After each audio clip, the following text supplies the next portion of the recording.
Hi, everyone, and welcome to another Sunday talk within the Nine-Sided Circle. I'm one of your two hosts, Nora Kyle, along with the other one of your two hosts, Mushtaq Ali.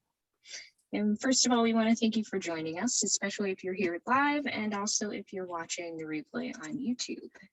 So before we go any further, Dave, Yeah. you have to say something so the camera gets on you. That means he has to unmute himself too. Yes. Hello, is it working? Perfect. Yeah. You do not realize this, Dave, but the light from your window is making a strip across your eyes and nothing else. It's very spooky.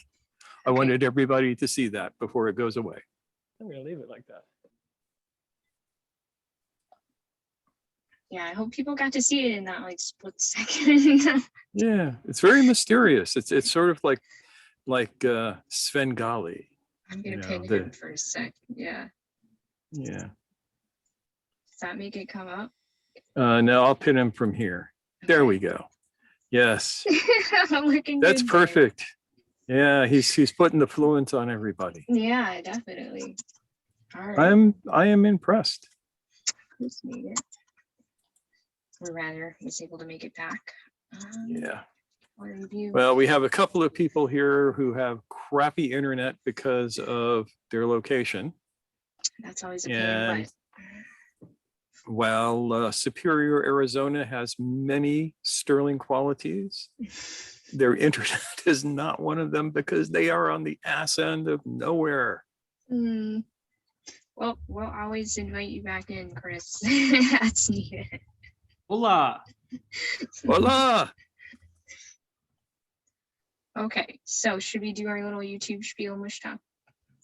And by we, you mean me? I do, yes. Okay. All right. Hang on for the YouTube spiel. So if you're watching this on YouTube, we have a couple of favors to ask of you. One is subscribe to us if you haven't already. This is very important because YouTube has started adding commercials to our videos, even though we are non-monetized and never ever wanted you to see a commercial in your entire life. And as far as I can tell, the only way we can get around this is to get enough people that we can become part of their partners program and then manually demonetize each video. So we need to get 1,000 subscribers. That's right. In order to do this. Yeah. 1,000 subscribers. We're getting closer there. We're picking up new subscribers for some strange reason. So anyway, subscribe to us. If you like this video, hit the like button. If you hate this video, hit the hate button and leave us a comment. We try and reply to every single comment, no matter how weird or unusual. Yep. And we're doing the best we can to answer every single one. Yep. One of us anyway. And you'll know which one it is because you'll get a name in there, either Mushtaq or Noor. Yeah, unless it is something that Noor has to answer, but she doesn't want to, and then she puts my name in, especially if she's yelling at somebody. Yeah, something like that. Yep. Okay, so do we have any other announcements we need to make, Mushtaq? I think each of us still has one more slot for private consultations. This is the case. Yeah, I went from 2 to 1, and Noor only had 1 because she's way more popular than I am. She's one of the cool kids. We envy her at this school. Don't worry, you can be my friend, and then you'll be a cool kid too. Thanks. So we do have room for one more private consultation each. Jump on it quickly because these are gobbled up within decades. And that's pretty much it for the moment. No great exciting announcements, except that we are coming up on both our newest interview, which is going to be exciting, and our other talk is going to be coming up in what, 3 weeks? 2 weeks because 2 weeks because it's Sunday? already Sunday. Yeah. And then So in there will 2 be weeks, more we're going to Sundays. have our other talk. So For that those will of you who don't know, the other talk is the one that we set for European, North African, Middle Eastern time. So whereas that for us will be 10 a.m. 10:30 10:30 a.m. on March 23rd, I believe. Yep. Yeah. Okay. And happy Easter to everybody. This is Orthodox Easter. So send out a shout out to all of our Orthodox brethren and sisterin. And it is also Laylatul Qadr. Yes, according to some people. They always argue about where that is. Some people say it's this Sunday. Some people say it's next Sunday. I always just assume that every day is Laylatul Qadr through the entire month of Ramadan. That way I don't miss it. Okay. All right, cool. I don't have any announcements other than, as you mentioned, the one last opening for each of us. So there's that. All right, so that means we can do our talk now. Let's talk about Let's do our talk, yes. All right. What are we going to talk about? We decided we wanted to talk about avoiding extremes in the work, by which we mean sometimes people tend to swing towards going all out, quote unquote, balls to the wall, going overboard, burning themselves out.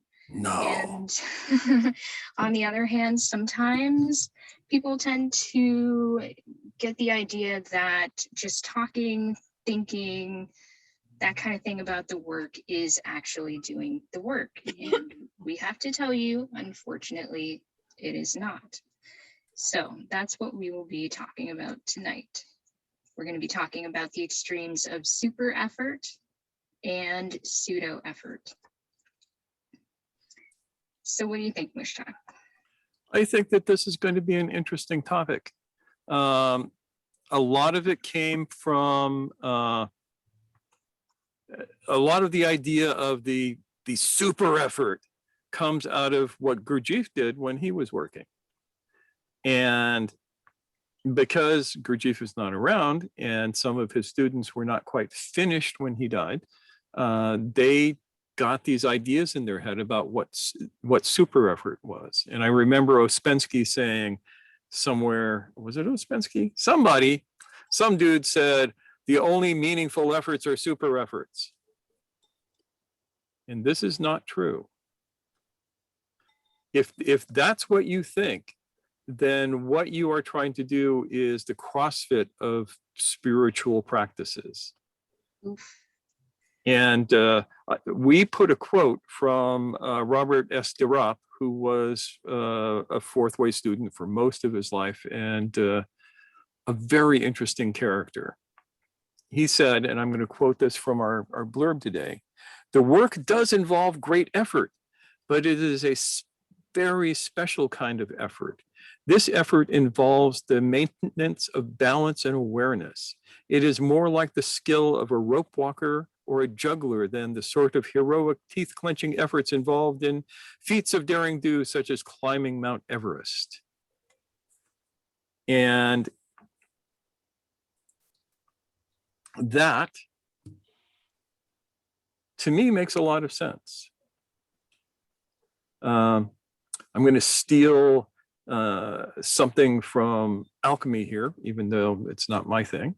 But one of the things that I loved when I found it in an old alchemical text was the idea of the alchemical fire. Who was it? It'll come back to me who it was who said this, but he said, the alchemical fire is a slow heat. It is not the heat of the ferocious burning, but it is the heat of the slow and steady burn. And after I actually did a little alchemy here and there, that began to make more sense. The intense fire that you would use in a forge, for instance, to heat steel is not particularly good for making plant medicines, for instance. And you know, in the old days, one of the heats that the alchemist used was a pile of horse dung.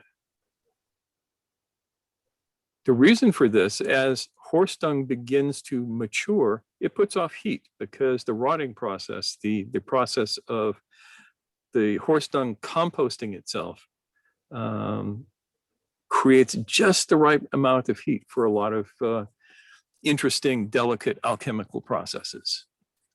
So oftentimes we want our practice to be more like this than the giant bonfire that you jump into because you don't have any sense. Did I say that out loud? So Yes, cow patties make wonderful tinder, and they are great for firing pottery. Yep. Thanks, Yep. Sydney. And driving off mosquitoes.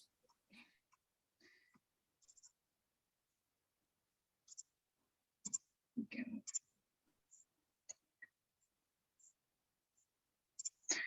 Sheree, are you unmuted, or are you just is that how your tech is working today? Okay, cool. Just checking.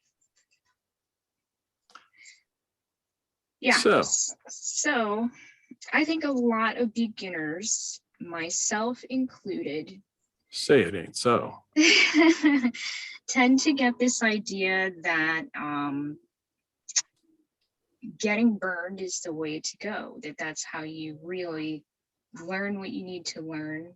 And for me personally, that looked like, as I was learning my breath practices, for instance, I was pushing myself really hard to the point where it wasn't something that I could do regularly. It was something that was hurting me. Like, I was giving myself abdominal pains and headaches and stuff. I mean, for those who have been doing this practice for a while, the fundamental breath, you are probably familiar with it enough by now to realize that it is meant to be a gentle practice. It is meant to be challenging in a way that is comfortable, in the sense that you're not supposed to be straining your body. You're not supposed to be hurting yourself. Yes, there is a bit of a challenge involved in the sense that you are expanding your limitations as you go, but it's in a very gradual, gentle, attentive way. And I was not doing that when I started out. I was trying to do the whole 23 seconds or whatever on my first go, and that was tough. But I didn't know any better. That was the thing. And Mushtak, on the other hand, was telling me that I could go easier on myself. And I thought, no, that's just excuse making. That's just me copping out. And I really want to work hard and I want to make progress and all this stuff. And it took me time to understand that the slow burn, as he was just talking about, is what gets you moving forward. That's what gets you deeper into the work and more attuned to the nuances of a practice. What do you think, Mushtak? I think that that's often important. While there is, without a doubt, place for super effort.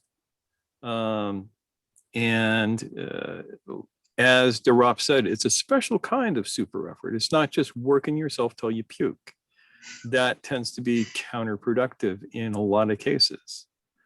But before you get there, you have to get some other stuff. That reminded me of an anecdote in the book Born to Run by Christopher McDougall. Part of that book is him going down to the Sierra Madres, trying to find this white dude who goes by the handle Caballo Blanco, who is hanging out in and around the Tarahumara Indians, kind of practicing their lifestyle and running style. And when he finds the guy, who was a real guy, unlike some other stories like this, he gets him to teach him how to run.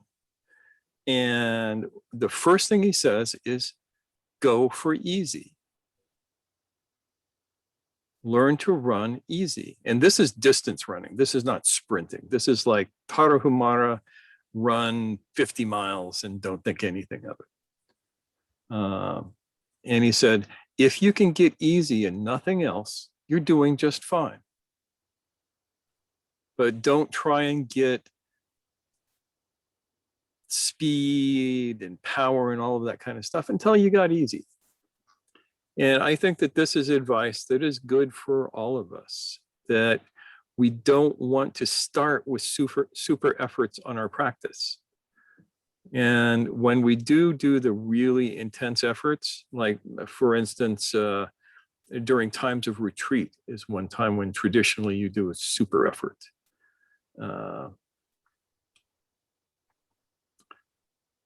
Then you'll be more prepared for it because you'll understand how to do things easy, and you'll be able to cycle back to the easy after you've done the hard.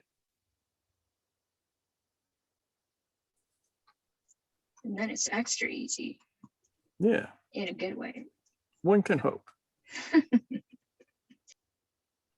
Now, on the other side of that is the pseudo-effort. And frankly, I think we find a whole lot more of this. At least if you happen to live in the Bay Area in California, you find a whole lot of this. There are whole groups that talk about doing the work, and they think about doing the work. And sometimes they even go to meetings once a week where they talk about and think about doing the work, and maybe even do a few exercises. But then the rest of the time, they're not doing the work. And what I see happen is people will go to one group and they'll do this and nothing happens to them. And they'll, after a while, they'll get fed up and they'll hunt up another group and they'll do it with them, and over and over and over again, because they never actually get down to doing the work. Sort of the opposite of the super effort problem. Yeah, and I can speak to that too. I mean, before I started getting involved with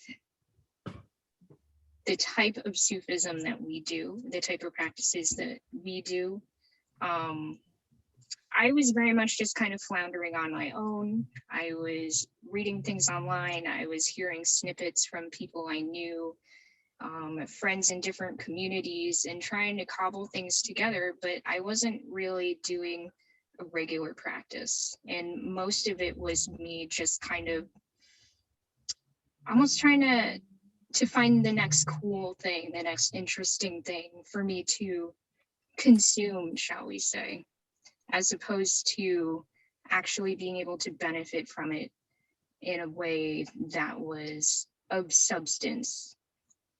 Does that make sense?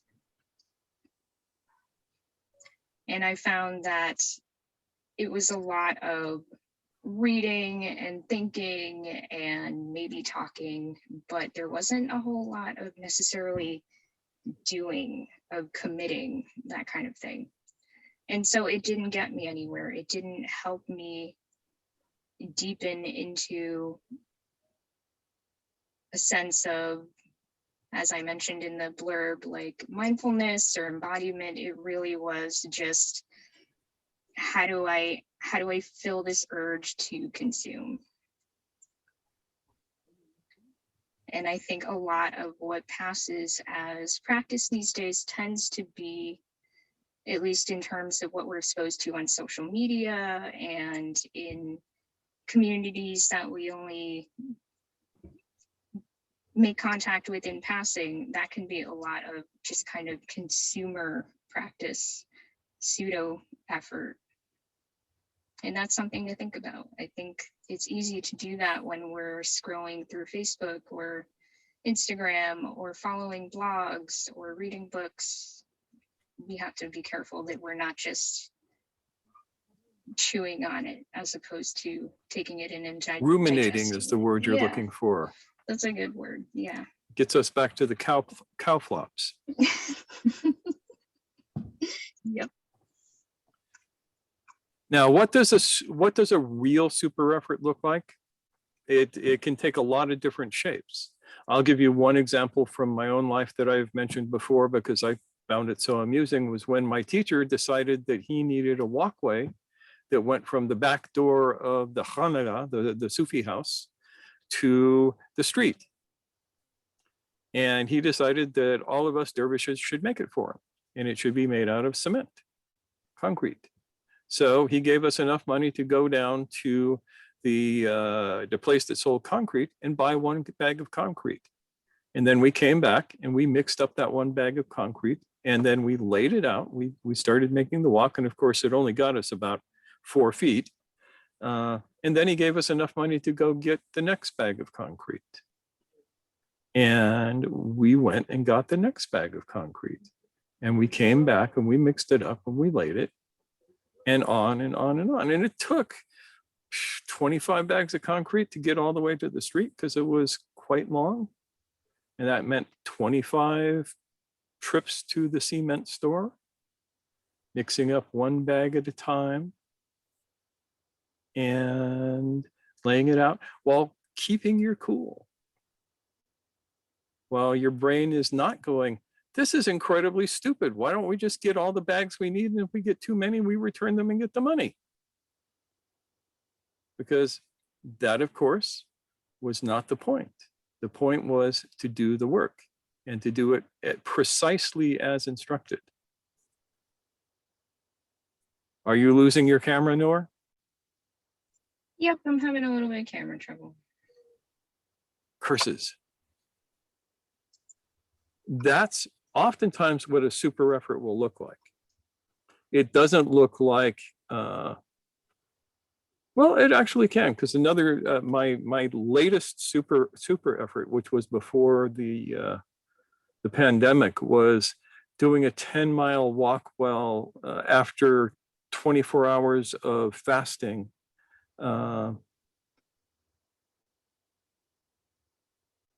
And fasting on the walk. So 24 hours of fasting, then a 10-mile walk, no food, no water, and seeing if I could stay focused and awake and feel good through the whole time. That's something that you don't do every day. Not if you don't want to stay healthy. That's like once every year you do something like that. Yes, Jonathan. And both the two examples you gave were physical efforts. Myself, I have a natural, my strengths are more in the physical body and the exercises around that. For me, that wouldn't be, I wouldn't consider that a super effort. For me, you never had to get 25 bags of concrete one at a time. No, but I've had to mix 100 bags all at the same time. So that would have been easier. But for me, a super effort would be, well, Jonathan, you need to organize this social gathering and you're going to be the master of ceremonies. That to me would be a super effort. You realize I'm taking notes. Yeah, and sometimes that could be. A super effort depends on the person. For the group that did the concrete, all of us were young, strapping, strong men for the most part, or middle-aged men. And it was all men. There were no women involved with this. They were busy cooking us a meal for when we got done, which was also a super effort on their part. This was in Iran, so the work was divided. But it wasn't that it was physically hard to do. It was intellectually and emotionally hard to do, because we were being asked to do something that was fundamentally unreasonable to our egos.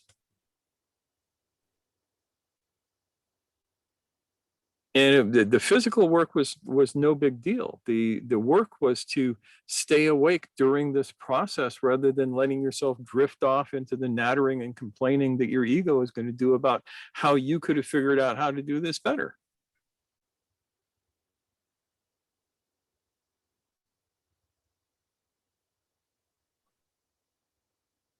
The 10-mile walk was more of a physical thing, but it was, can I do my practice for 10 miles and stay completely awake while my body is tuned to this particular state of fasting?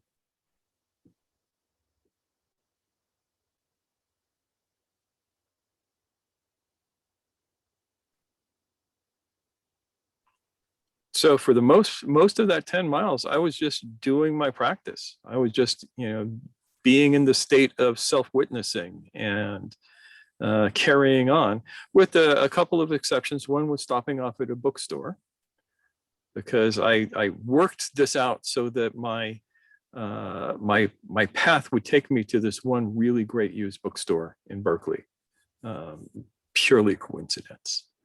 And I think I lost myself a little bit in the bookstore for a few minutes, because it's like the one place where you can find really good Sufi books and fourth way books in the whole area.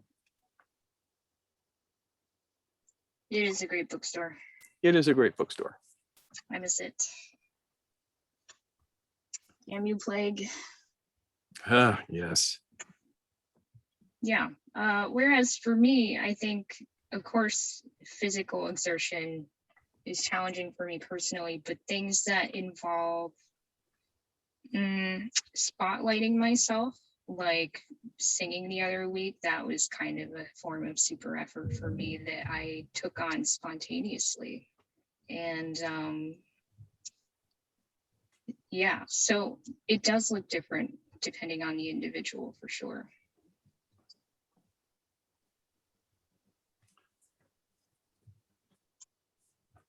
So this is a great time for somebody to ask us a question, besides Jonathan, which was a great question, Jonathan. But we want to give everybody a chance. Nancy, what do you think? I have trouble making an effort at all, so there's that problem. I don't know if that's a question exactly. Well, then I would say that it will be really easy for you to work on super efforts, because the bar is pretty low. But it sounds like you swung to the other side of the not making an effort, the pseudo effort.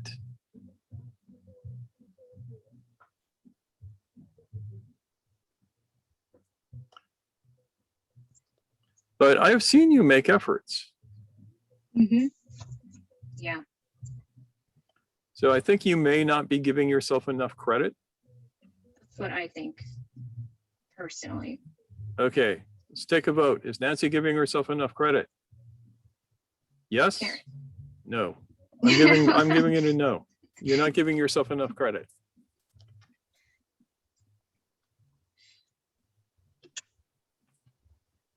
Yeah, so think about that, Nancy. That might open the It's door. probably true. When I make an effort, it never seems like the accomplishment is enough to count. Ah, yes. See, that's an interesting take on this, because who's judging? Who is the judge?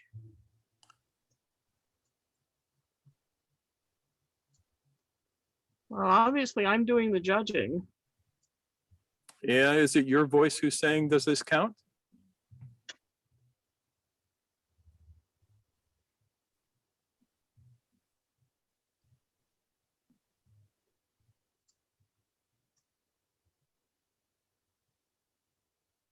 Just a thought. Yeah. Yeah, no, it's a reasonable question. I mean, I assume there's some difference between, let's say, my voice versus the noise in my head. Yeah. Yeah, and that's going to be the case for you, but probably for almost all of us. For most of us. Yeah. You know, you going, that wasn't enough. That's a voice in your head that maybe no longer serves you. And I just say that because I know you. Right. Yep. Sydney, what do you think? Yeah, Sydney had a question. She asks, do you mind talking about self-discipline, consistency? Yes. Self-discipline is one of these things that nobody understands. At least not here in the States. I remember the only times I ever heard about anybody talk about discipline was people who were involved in the military who joined because they said, I need discipline. Yeah. As if it can be imposed from the outside. I So think that's still a thing. it's probably still a thing. The question is, what do you consider discipline? Is it the idea of consistently doing what you intend to do?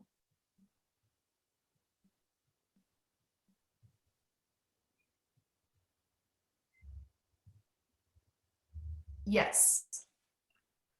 Okay, so what happens when you intend to do something and you don't do it? What is the process? How does the process break down?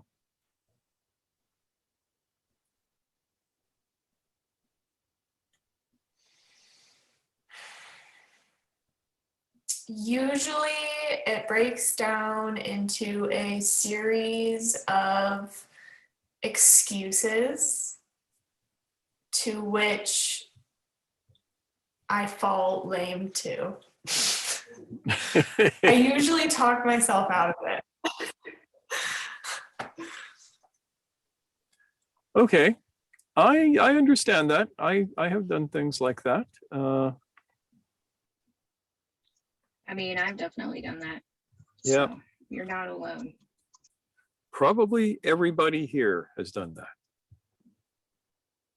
with the possible exception of Palin, who tends to fall down on the other side of it and does too much. We're going to talk about Palin and super efforts in a bit. Super effort queen. Yes. But before we get back to this, basically what you have to do is be very careful on what you choose to do in the beginning. Make your intentions small enough that you know you can do them. What you want to do is to get, I hate to use the word habit, but to get into the habit of succeeding at what you do. So you set an intention to say, today I'm going to clean the kitchen. And you go in and you clean the kitchen. And you let nothing stop you from cleaning the kitchen.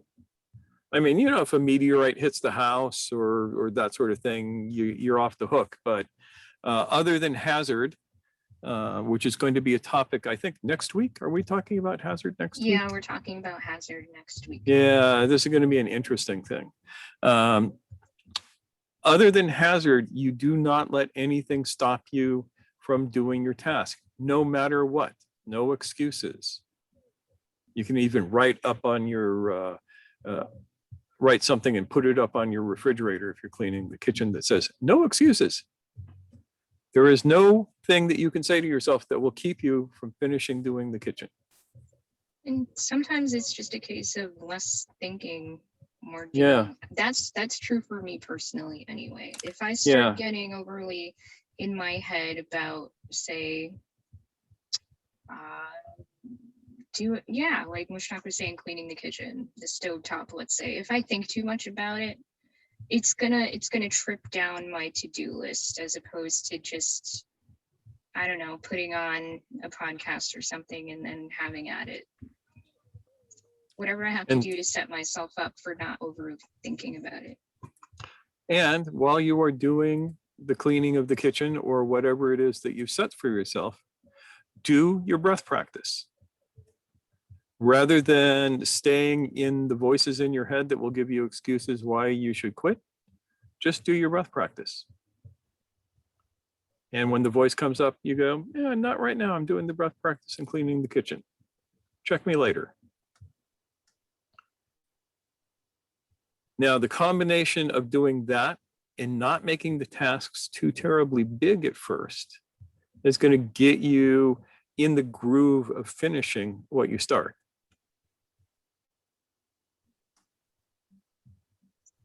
Yeah, this kind of reminds me of our talk about when we talk about Enneagram of process, how you get energy from finishing a process, and that can go for the simplest of things, really. And let's say, like for me, my routine is like, I have a certain order in which I do things when it comes to washing up for my day or for bed, and I tend to do that pretty mindfully. But one thing leads into the next. As soon as I finish flossing, then I go to the next thing and the next thing. And I'm succeeding in finishing each of those things each of those things leads into the next. And by the time I'm through with it all, it's like it almost happened in a flow state sort of way. Yep. And while she's doing that, I'm doing the same thing with the coffee and the tea. I'm up there grinding the beans and doing all of that stuff. And inwardly, I'm going, Om, coffee, make me some. So that I can, you know, put all of that stuff together. And doing it consciously is a wonderful thing. I mean, I could go through all of it unconsciously, but then I would probably mix up the ingredients at different places. So it's a ritual. It's just not Yeah. a brain dead ritual, you know. You're not overthinking it, but at the same time you're kind of letting it consciously unfurl, I guess. But to get started, yeah, like it's not about talking yourself into it so much as taking that first step towards doing it. Yeah. Do you know what size task gets you to start talking yourself out of it? Chopping wood for the fireplace, cleaning the house, plowing the back 40. It's stripping the bed like that. Oh, I hate doing it. Yes, you do.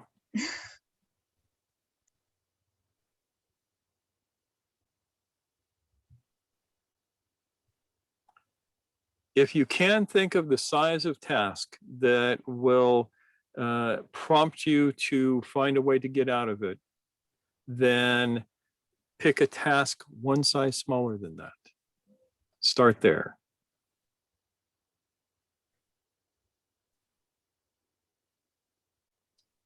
Is that at all useful, Sydney? Yes, thank you. Good. Now, my favorite student, Paylan. Actually, just a quick comment on the pseudo efforts before we get into super Yep. effort. For pseudo efforts, when I look back on my own past pseudo efforts, usually there were two failure modes. The first failure mode was I never actually entered Enneagram 0.3. Yeah. So I had a lot of things that I might have said, okay, I have a passing interest in. Yeah. And for a lot of people, these could be various hobbies or various distractions or various things that are on the to-do list. That's kind of a wishful thinking to-do list. And as long as I don't actually enter Enneagram 0.3, where I very consciously and intently and purposefully commit to doing this, then that's just another item on a very long list that then ends up who knows where. So that's failure mode number one for me. Failure mode number two has then been, okay, I actually commit to doing this. And then that's where the complexities or something, or part of, like, I hit a brick wall and then I don't know what to do next. Sometimes it's task size, sometimes it's I'm just approaching the problem in a completely not helpful way, or a different way of approaching it would have been very better. So this is where, for example, Mishtaq, when you had led me towards like learning computer programming from the point of Lisp, rather than from the original languages that I was trying to do this with, and like banging my head on TensorFlow or on ML for years. This is where that change in approach really helped me overcome the pseudo efforts. It's just there was a brick wall. So that was, for me, was failure mode number two. Going to super efforts, I did have a question. Yes. Which is, in the past, there was a prior video where we talked about also Enneagram, but the concept was due diligence. And so, and I've heard this from a few different places. I think, Shuri, you've mentioned once before, doing everything one can do, rather than just doing everything that one this happens to be willing to do out of convenience at that time. And so then could Mishtaq and Kyle please elaborate a little bit, because out of a desire to do my due diligence, it seems that the feedback I'm getting is sometimes I can do a little bit too much. So where is the boundary, or how does one think about the boundary? So with due diligence, it's definitely, due diligence can turn into a super effort. under certain circumstances, especially when you are really, really, sorry, I'm grooving to the mariachi music next door right now. I hope you can all hear this because these guys actually have pretty good taste in music. But sometimes due diligence requires a super effort when you work your ass off to get everything done.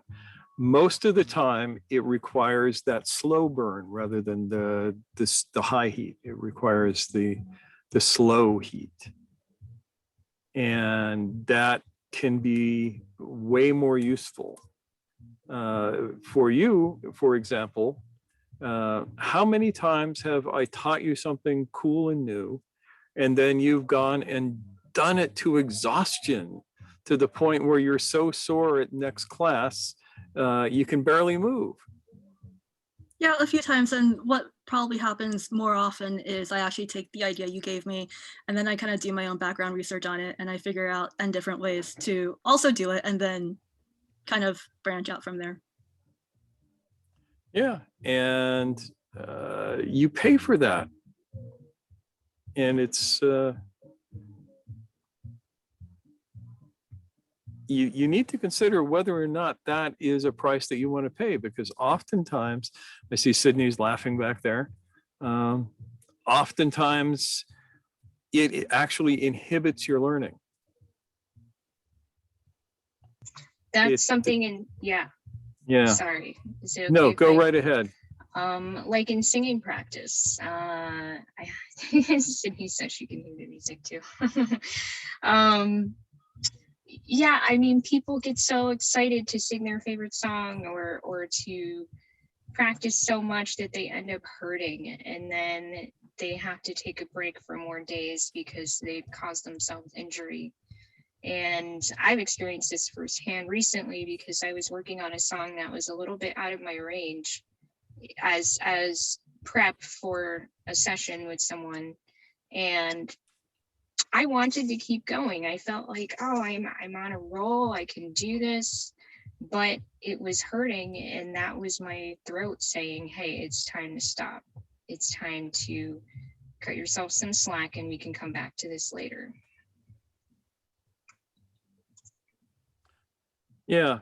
Also, when you do that kind of a super effort and you start branching out into all of these things, you will frequently, and when I say you, I mean anybody who does this,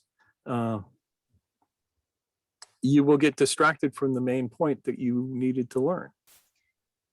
That was me in research papers. Yeah. In college, and I would end up not doing so well ultimately because I took so much time on the research and the spidering out into all different kinds of connections between ideas and tying this thing to that thing that I lost the core focus of whatever it was I was working on, and I ended up not having finished products in time as a result. So it was meaningful learning, but Yeah. it wasn't wrapping up. It was just spiraling outward in a way that was going to just spiral out continuously forever. One thing that occurs to me is that there's two different kinds of effort. One is the effort of doing a thing, and the other one is the effort of asking yourself whether what you're doing is making sense.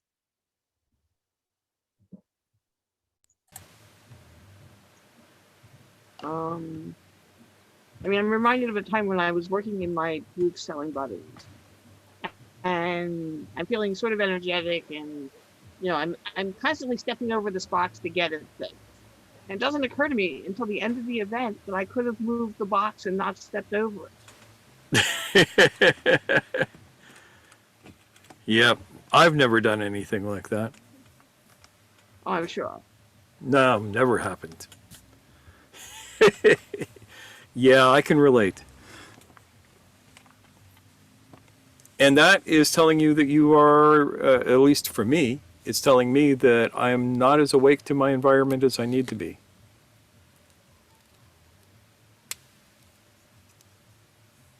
Yeah. I mean, I guess there's a difference between being awake to what is there versus being awake to possibilities of improving what is there. Yeah, and being awake to what is impeding the task. Mm-hmm. Now, it may be that if you have had teachers like I had, they might say, it is important for this box to stay where it is. Mm-hmm. God wants this. This is what my teacher would say. God wants this box right here. And so you get to the point of going, okay, God wants this box here. And are you going to go, what's up with these stupid gods who need their boxes where they're in my way? Or you make peace with the box, and the box can be there, and the universe is good. It's 9 of one and 1 of the other sometimes, but. Mm-hmm.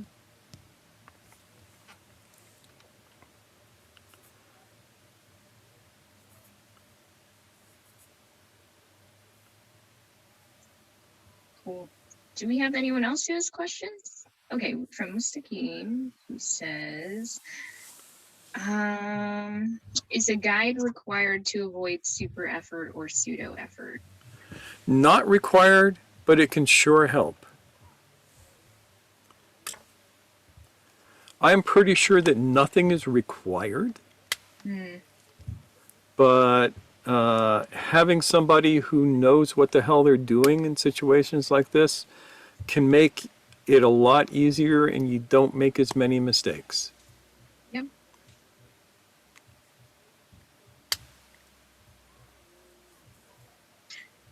Shri, did you have a thought?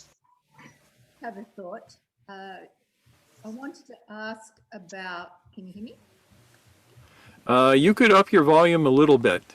Oh, it's on max. I've been trying to run around the There house. you go. Get a reception.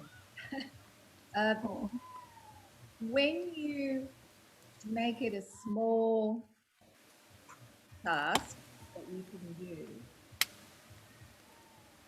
sometimes I find it helpful, and I may be mistaken, to take enjoyment that I actually accomplished that small task. And I find that's my motivation to do it again. Yeah, I'm all for that. I think that that is a most excellent way to do things.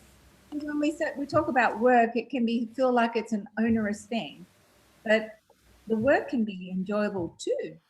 Yes.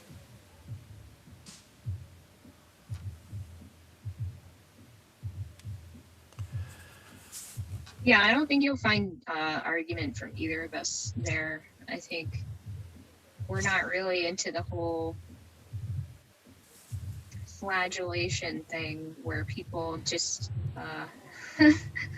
don't get to enjoy the fruits of their labor or whatever, you know. So That's the other thing about super efforts is that, God, I'm blurry all of a sudden. Here I'm coming back into focus. Okay.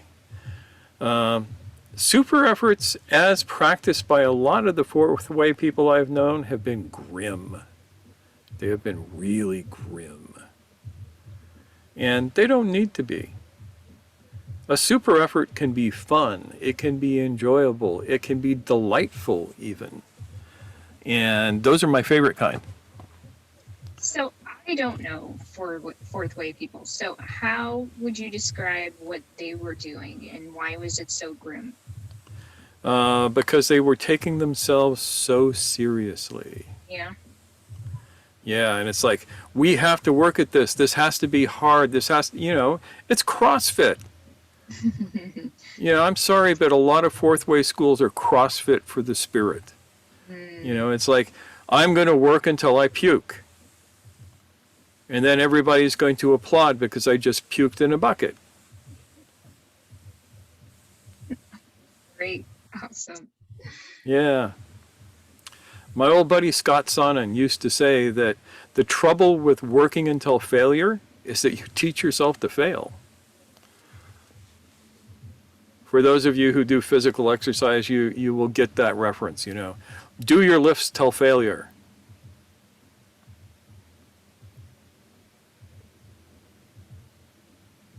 And I found that concept rather freeing. Letting that go, you mean? Yeah, letting that go. Because when I was a kid, and again, this gets back to why I hate gym teachers. Uh-huh. It was all about, do your reps to failure. You're going to do bench presses until your spotter has to catch the bar because you can't get it up one more time. Yikes. Yeah. And so you learn to work, you learn to fail. Yeah, I mean, I would think you kind of develop that psychological association of like misery associated with whatever the activity is. Yep. So, I had done that type of physical training before. For me, the takeaway was actually it sounds like it was the exact opposite. Because for me, it was about pushing past prior limits. And so There is pushing past prior limits, and there is pushing to failure. They can be two different things. could you say more about that? You don't have to get all the way to the penultimate limit all at once. Let's say I do 3 deadlifts of my maximum weight. And I work on doing 3 deadlifts until, just every day I do 3 deadlifts until the day that I can do 4. And I just keep going up that way.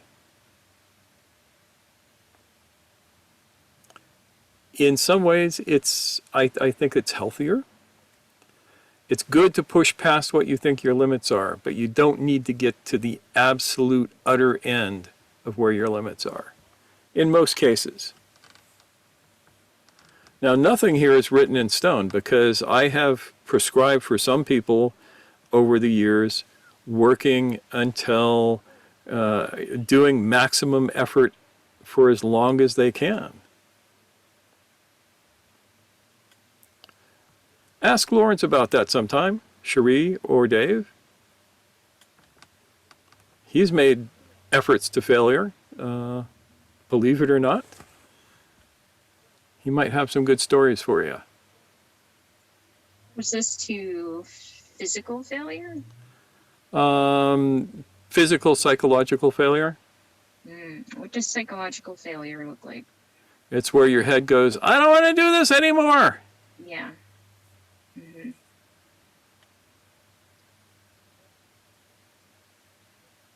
Just recently, I saw a post from Scott Sonnen about using the COVID period to have a rest because he didn't change his training or his diet, but he gained 25 pounds of muscle. Did anybody see that? And I saw that one.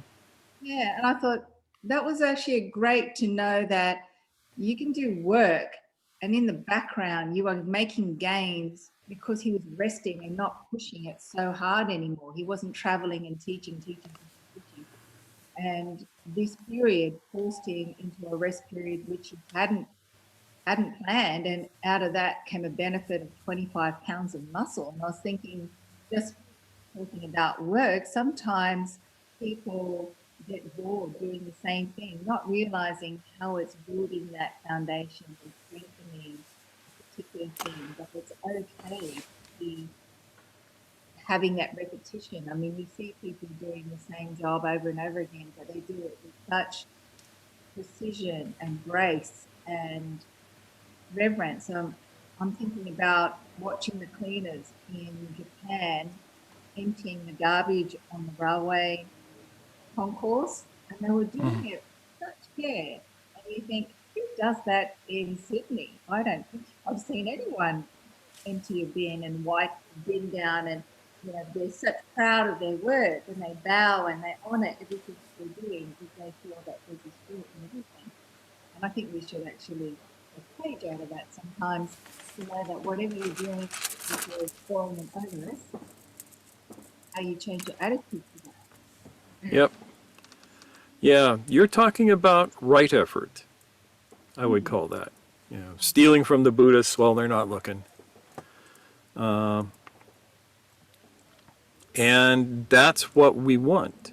at any given time the absolute balance of effort and grace that allows us to complete our task as easily as possible, but as completely as possible.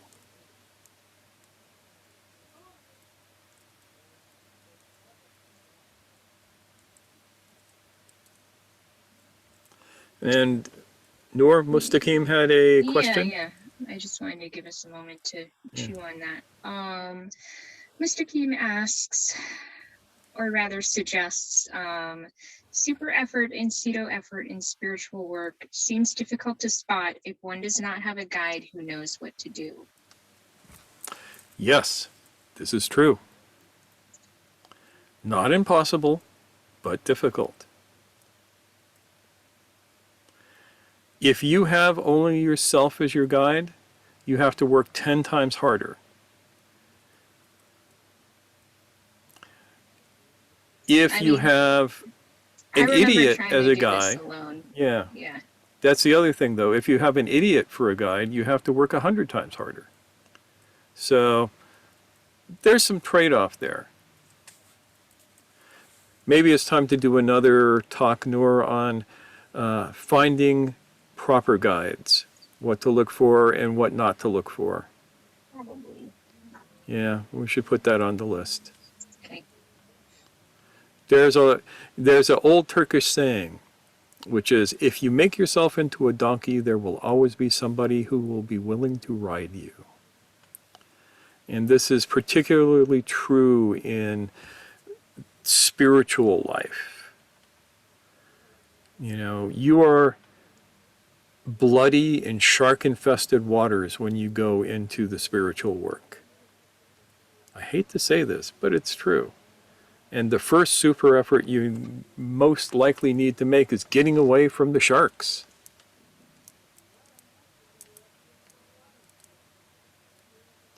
Yeah, that's right, Paylan.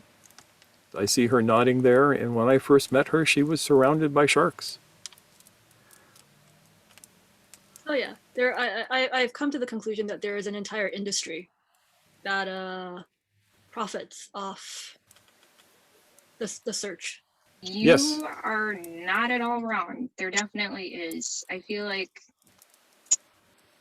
this is a thing. Like, it is a huge industry at this point. It's almost like an industrial complex type thing these days.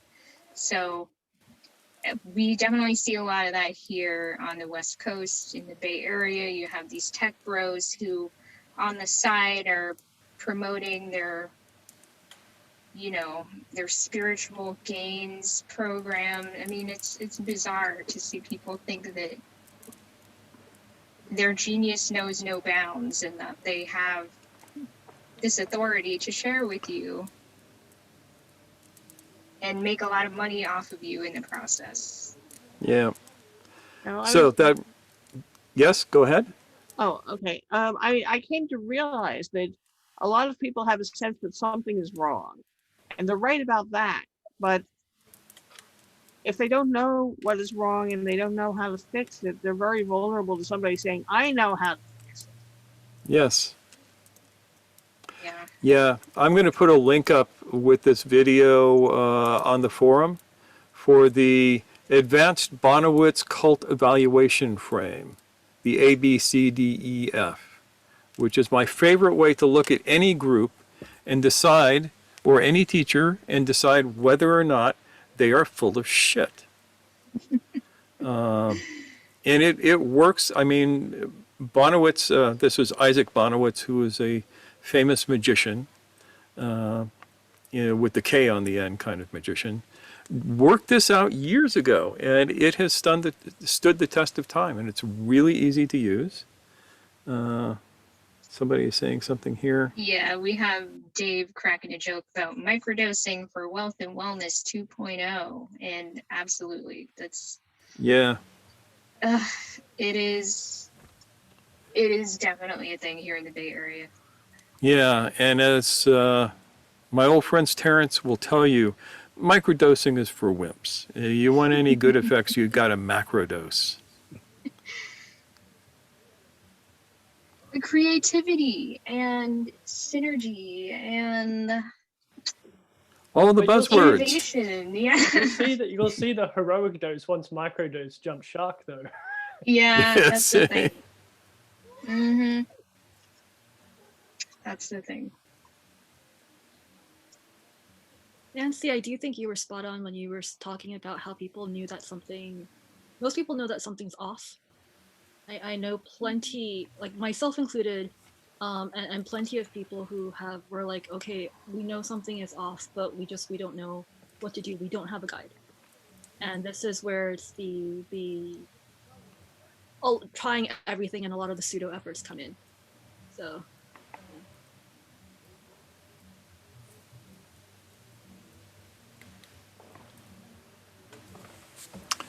Yeah, so.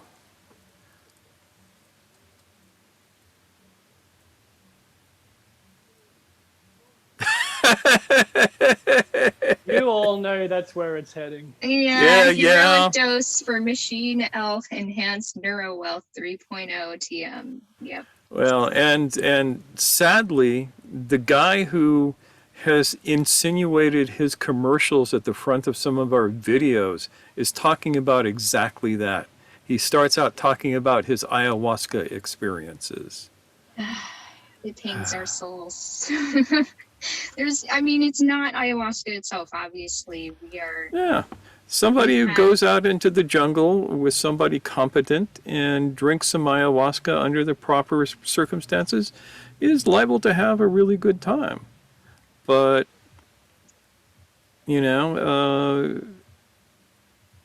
these idiots are going to get somebody killed.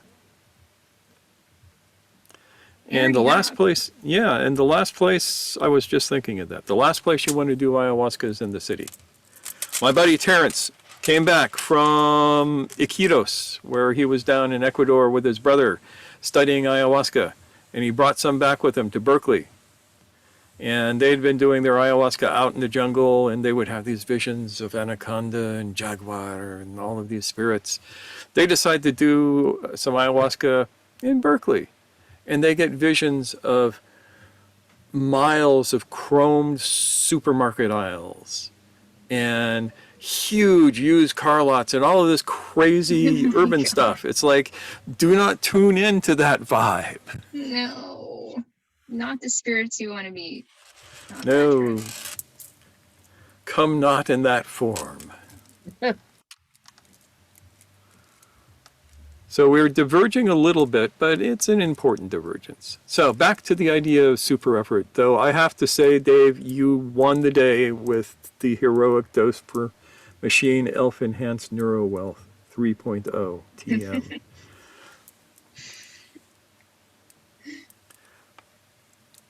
That could be a super effort. The kind of things that Terrence talked about, his idea of a good mushroom journey started at 5 grams of dried mushrooms. So that's 5 times the usual dose or more. Yeah. So he was into the super efforts with psychedelics.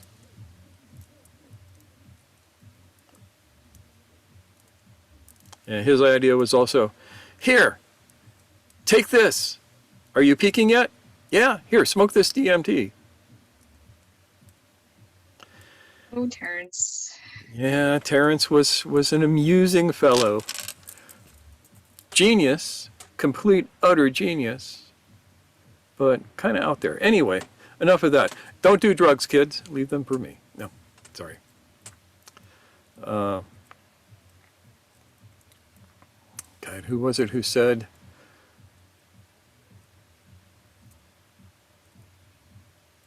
no, we won't go there. Jonathan, did you have a thought? Yes, I like the idea of the middle way between the super effort and the pseudo effort. But if only life would be accommodating. What I mean is, life usually, very often, big events happen, like a new baby comes and suddenly you're a parent, or you've got to study intensely for 6 months to get past a to get a qualification. Or someone sues you or a divorce and you lose your house and all your finances. There's no middle way. That's These sorts of efforts. that's life's job to do that stuff. Your job is to often find the middle way through that. There is a middle way through that. Yes, your life is being torn to pieces, but you can meet that with a certain amount of equanimity. Also, a whole lot of letting go.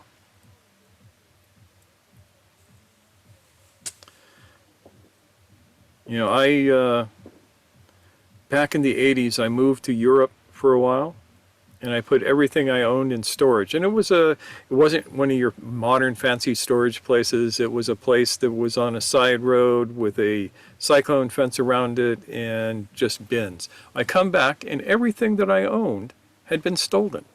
Somebody had come in one night and busted the lock and took everything.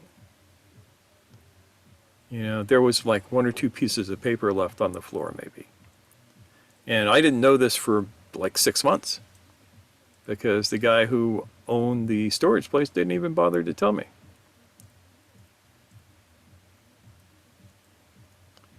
And so I could have fretted over that, but here I was.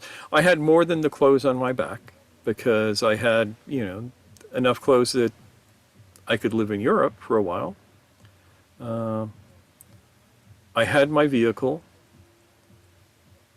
And that was it. Other than that, I lost like family albums that for some reason they took those. You know, everything material that could have mattered to me. And all I could do was go, okay, this is all part of the game. Do not be attached to things because things are transitory. Especially if the things are in this fucking storage unit. They're definitely transitory then. And it was a really good practice in letting go. It took a day or two.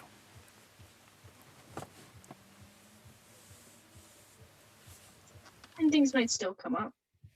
It's every now and again I will get a little twinge of grr. Well, also there's a difference between doing what you need to because your life is what it is versus what you're doing for training. Sometimes, yeah.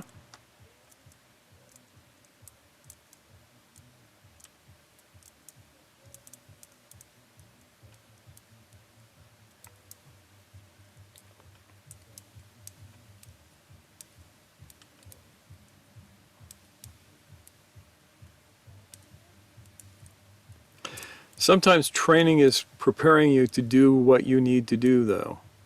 Oh, certainly. I was thinking about the category of getting hurt while you're training, which makes you capable in general. Yeah, getting hurt while you're training is definitely an interesting thing to have happen.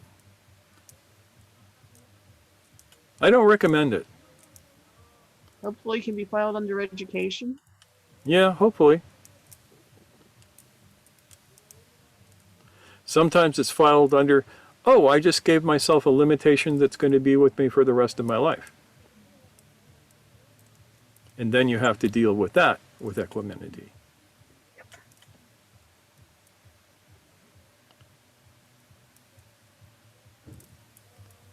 That could be a toughie.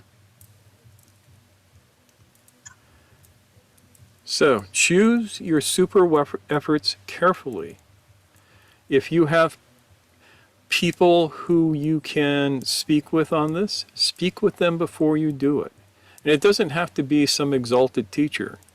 It can be your circle of people you work with. And we're going to talk about that in a few weeks down the road when we address the Conference of the Birds, which is one of the greatest of all spiritual stories. And we think we're going to do that for the other talk on May 3rd, 23rd, right? Yeah.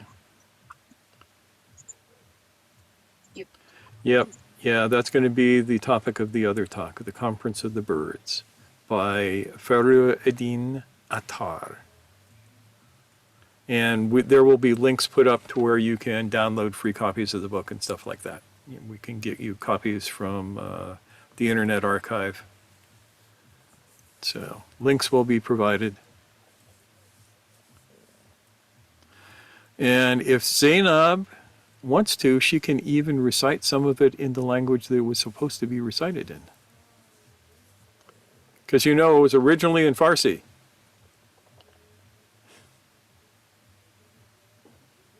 I was actually thinking about that.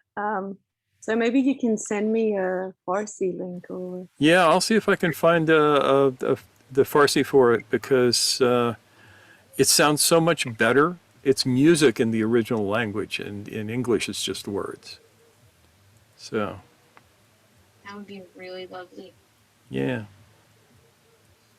Let's see Not if we the can whole make that book. happen. Yeah. Yeah. But maybe a few choice passages. It's a difficult read in Farsi. Is Yeah. Yeah. Yeah, that was my sense too. I tried to get through it in Farsi, and it was beyond difficult, Mhm. which So tells me that the English translation is superficial. So we'll try to get that to you soon, Yeah. so you can take a look at it. Yeah. And there's all these puns in it. Persians like to make puns. I've noticed this. They do a lot of wordplay in their poetry.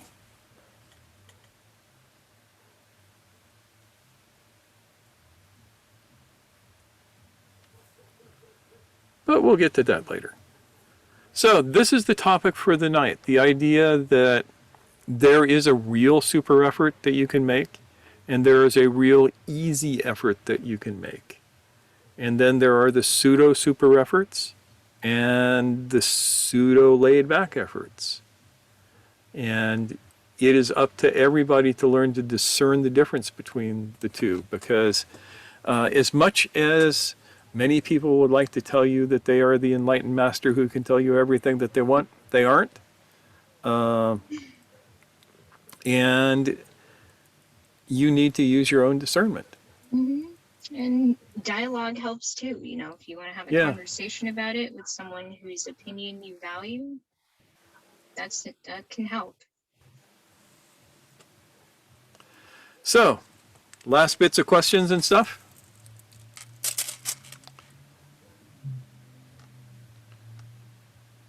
What do you think, Dave?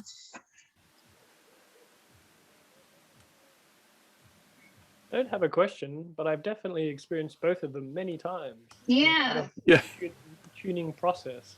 Mm-hmm. I was very lucky as well with the guides that got presented to me. I was just recently, I've been thinking back on the very first period of training I did in the martial arts, for instance.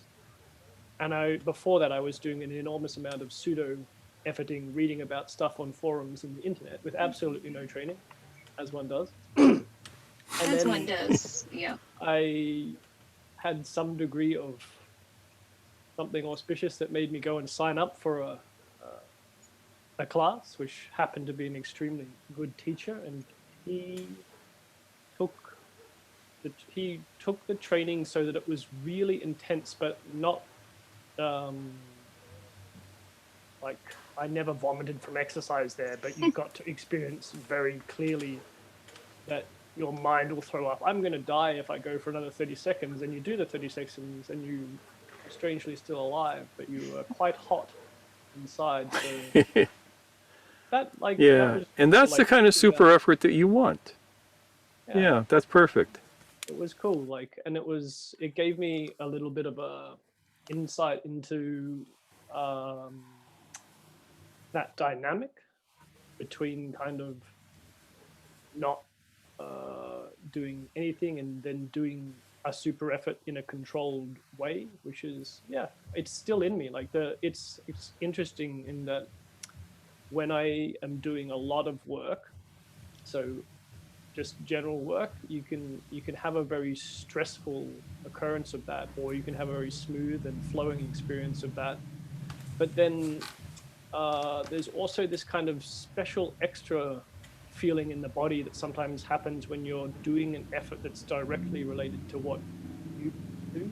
So normally that's in provocation to some of the deeper patterning. And so having physical work there for me is really useful in separating out kind of what I'm doing. A lot of action. Here's Dave going along, but I'm very stressed while I'm doing it, probably not doing it like auspiciously, whereas everyone's had those days where you get an amazing amount of stuff done fluidly and feel fantastic and not at all exhausted from it, and then the opposite too. So Yeah, still learning with this one. of The course. tuning process continues, but yeah, that's my 3 cents worth for now. Thanks, Dave. Yeah, Yeah, totally. that's That was perfect. good. Who else have we not heard from? Chris, what up? Hola. Just reflecting on times when I've been in more of that middle way, and definitely a sense of flow or a quality of flow has been present in these times. And then there's something about a kind of touchstone around like, is this practice helpful? Like, is there good associated with this? And pushing it too far, it can become counterproductive, and not doing enough, it can just not be helpful at all and be kind of benign. So Yeah, I'm kind of reflecting on some times where I've done one or the other. that's what it's about tonight, really. Thanks, Chris.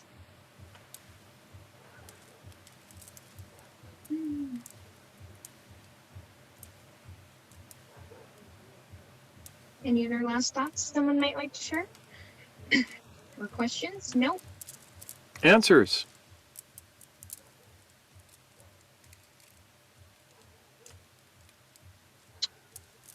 All right. Well then, I'm going to switch back to Brady Bunch mode here. Voila. And gonna say, Right. I guess We that's wave it. to everyone watching on YouTube. Say goodbye to Yeah. them. All right, guys. Bye, folks. Bye. See you all next week. See you next week.